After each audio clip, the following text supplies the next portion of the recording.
Ang mabuting balita ng Panginoon ayon kay San Lucas.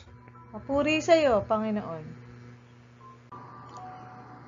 Noong panahong iyon, sinabi ni Jesus sa kanyang mga alagad, "Sinasabi ko sa inyo, ang sinumang kumilala sa akin sa harapan ng mga tao, ay kikilanlin din naman ng Anak ng Tao sa harapan ng mga anghel ng Diyos. Ngunit ang magtatwa sa akin sa harapan ng mga tao, ay itatatwa ko rin naman sa harapan ng mga anghel ng Diyos.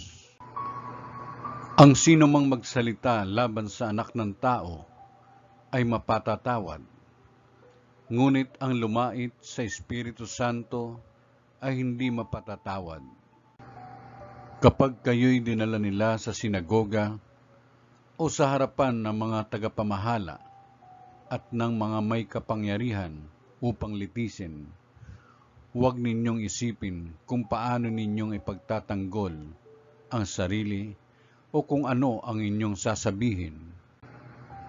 Sapagkat sa oras na iyon, ang Espiritu Santo ang magtuturo sa inyo kung ano ang dapat ninyong sabihin."